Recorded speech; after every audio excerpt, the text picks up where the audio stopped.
Now, Jewell, some big changes for next year. The biggest one is Car of the Future. We know all about that. But I think the biggest one internally is Tony Cochrane leaving the sport.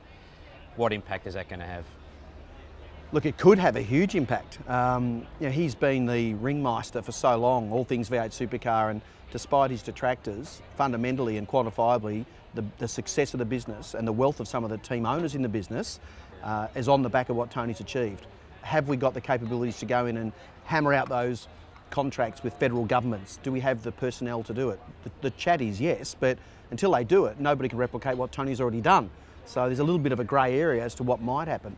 The sport's in good health without doubt, but there's more to be done and more to be said, and I think there's a few announcements that need to be made before very long to shore things up, to create a platform for the new board and structure to do great things. Yeah, look, from an outsider, certainly you love him or hate him, but what I liked about Tony was his passion for the sport. That was undeniable from 1993 when he took over.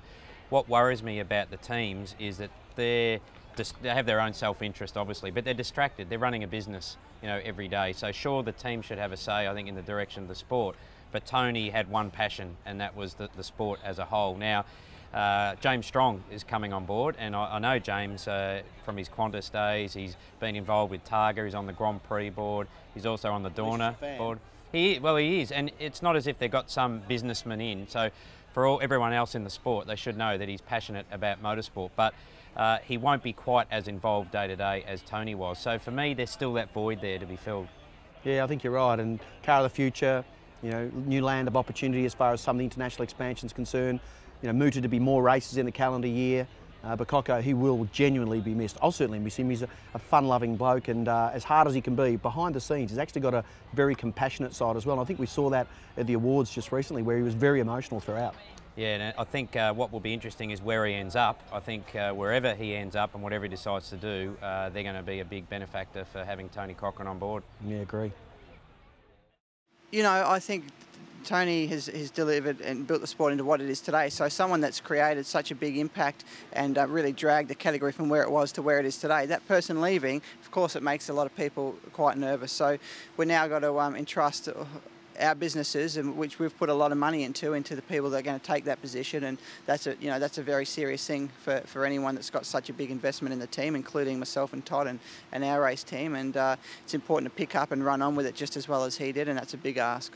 No, motor racing is a funny sport, and Jimmy and I are both aware that we can go to a race like I hadn't missed a race before Abu Dhabi for so long.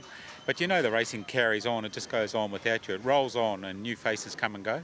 But Tony Cochrane, I was in the pit road here, there was probably Gary Rogers, Dick and I, the only ones that went to Cochrane's famous Sandown thing all those years ago. And he hasn't delivered or made promises that he hasn't kept. He's just exceeded those promises by 1,000%, And so he'll be missed, there's no doubt about it. He just, but he was the right time, right person, right time, perfect for that era.